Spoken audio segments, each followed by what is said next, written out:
Okay, and we now come back to part two of the Bumiputra Economic Congress. I'm with Syed Akbar, and Syed, you mentioned that this Congress is somewhat different from the earlier ones, in at least in the sense that some non-Bumis they have been invited. That's what I heard. Are they invited to present their views, or are they invited to just to be a wallpaper? I mean, what have you heard? What is inclusiveness? What's your understanding of that? This Congress, from what I have read in the media, there is going to be participation from the Chinese community, Indian community, the Dayak community, the Dusun. They were mentioned. But as you say, we do not know to what extent is the participation. Are they going to present papers, for example? Which I think if they present papers, it will be good. But if they're just there to come and sit at the table and listen, and then that is a different ball game, lah. But it's about time, lah. Maybe this inclusiveness that we encourage in inclusiveness, even in a Bumiputra Economic Congress, because as I said, Dato', the whole country is interconnected. It's difficult if the Bumiputra community does not progress as fast as we would like in economic affairs. It's going to keep all of us down. Yes, it's And already happening. It's all of us down because, like it or not, there are more than 17 million Malays alone in the country. Out of a country of 33, 34 million people, that's more than half the population. If they're not moving forward, the other half is not going to move. Yeah. So in the same way, if the other half they cannot fully realize their economic potential, it affects the other half of the Malays too. So we have to move tandem together. So when they said this inclusiveness, I hope it really means inclusiveness . I want to use an example, if you don't mind, just a quick example of the Indian community. Because the Indian community is a minority, and they are a minority with, they have more issues, especially economic issues, and which has been in the press and been highlighted by the leaders. You see, for example, I'll just use two examples. You remember that case that one Indian girl stood up and asked why her friends who are fully qualified don't get admittance to the university. No, it's not. It's a graduate. It's a male. It's a male. No, I'm talking about the girl. Oh, the girl. Okay. Yeah, but the issue is she was talking about the quotas for entry, which restricts . I mean, everybody knows that . It does not deny completely, but it restricts . Meaning that if these minority students, non-Bumiputra minority races, although they may qualify for something, they may not get places in universities for the courses they want to study. So eventually, of course, that restricts their full economic potential . The other example which I want to highlight is, this besi buruk business, the recycling industry. Yes. The Indians seem to be very interested in this, and they're good in this. Yeah. But many of them, I know of two cases . Their licenses don't get renewed. They do the business for a while, then somehow they're not able to renew the license for various reasons. There was one fellow, he ended up becoming a tuition teacher because at first he was involved in the recycling industry. And then somehow he said license couldn't be renewed, and somebody even told him, why don't you find a Melayu partner, That was the thing . The second guy, more recent, also was in the recycling business, then jadi e-hailing taxi driver pula. So, and then you see now, the last few years, the previous government set up this special agency to help the Indians . And that agency is prevailing. The latest budget give them 100 million, And then pula jadi isu kan, it became politicized. The appointment of the chairman, the executives became a political issue. There were accusations of misappropriation and this and that, and even MACC got involved and I think arrested some people. There was a case. All this becomes messy lah.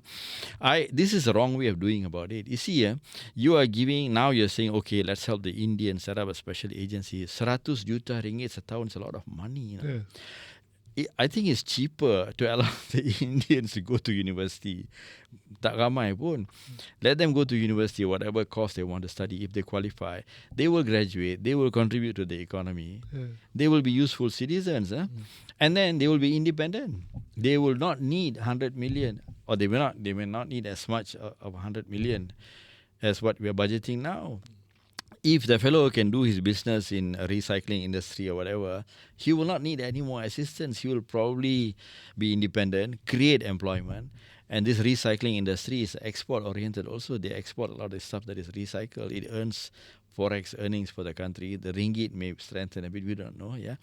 But these are the kind of things I think the leaders, the people who are in charge, they don't see this simple arithmetic kind of argument, You actually spend more money to repair things, which if you just don't interfere, those things will not become an issue at all. So then you budget 100 million for Indian agency. To me, it's like that is overkill at a time when budget tak cukup duit. We don't have enough money to do many things. It's a deficit budget. So it doesn't seem to strike the targets that we want to achieve, and sometimes we repair things which we made an obstacle in the first place. You create the obstacle and then you spend huge amounts of money to repair the obstacle which you put in place. That seems to be some policy making in this country, unfortunately. Yeah, that's just one instance, one example of an agency that was meant for the Indian community. But since 1980s, I can remember, there was this proliferation of agencies for Malays, GRCs, government companies. And I'm sure we wasted a lot of money too. I mean, it cannot be just one-off instance where we lost money, the Indian community. But we still have a lot of these agencies. Plenty. Yeah. So it's as if there is another agenda, not the people's agenda.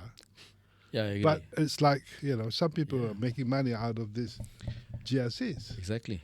And yet, every prime minister, when they take office, almost every one of them, as far as I can remember, will say, kita kerajaan ni, kita bukan pandai sangat buat business. Business should be people to do business. Tapi they never keep to that word, So why is it that it's so difficult for us to address this issue of a bloated, not just the civil service, but of GRCs competing, doing business, and sometimes to the detriment of real business people? Why? The comment was made that kita jangan, I'm quoting, kita jangan tumpu kepada kroni yang berlaku sebelum ini. That was one comment made. Memperkayakan keluarga kroni, memperkaya 3-4 kerat, itu harus dihentikan. Okay, that's a good statement. That must be a recent statement. A recent statement. Okay. But as you say, let's say after Kongres Bumiputra yang akan berlaku ni, will the rice import monopoly still be there or will it be removed? What about those APs to import cars and the GLCs and the other huge oligopolies, monopolies that we have in the country, which are burdening the rakyat a lot, and which is why the Malay vote has been lost. I think we have to keep repeating every 5 minutes. UMNO lost in 2018. Dia orang ni macam tak tahu now. And 2022, the second time their loss was endorsed by the voter. Because as you said, the system has not changed, where the benefit to the people is not going there. But we still have all these GLCs and big companies set up by the government, things like that. So whose interest is really being held, being targeted or being held at heart? You see, the GLCs, Again, it was set up with it started with the State Economic Development Corporation. So I Yep. hope you remember this SEDC Yeah. tahun 70-an lah. Yeah. The glory days of the SEDC lah. Before we had the one GLCs based in KL, it was SEDCs. They are still around, but a lot of them went the usual way lah. They had trouble, they had problems, had to be bailed out, and so many things.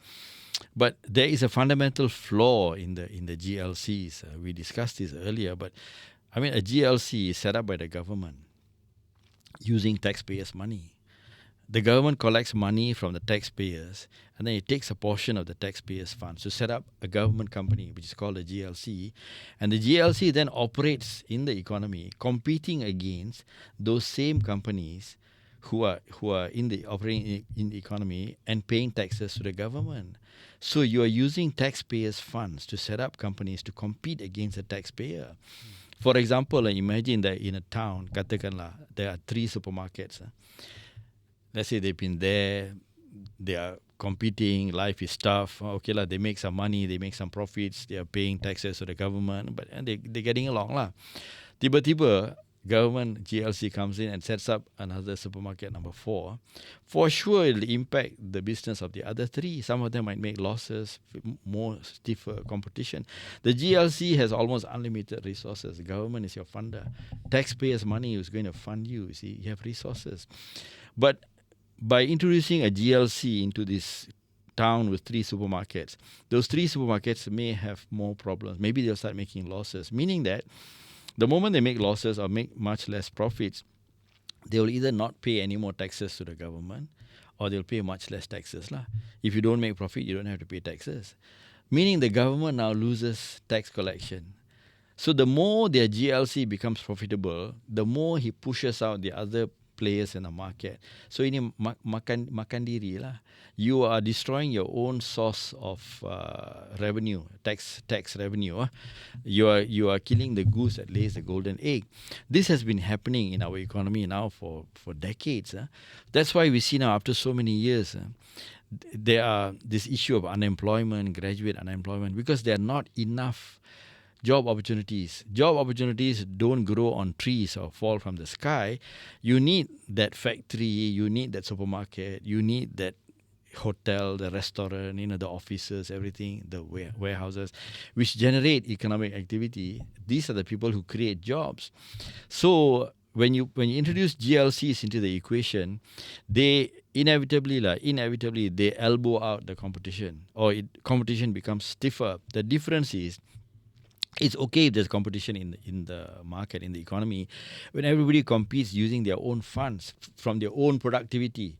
You and I have our own productivity. We may decide to go into some business and do something lah. But when you are using taxpayers' money from other people's productivity to compete against them, it throws the equation out of whack. It causes problems. This is what is happening in the country now. This GLCs, it is fundamentally flawed. The idea is fundamentally flawed.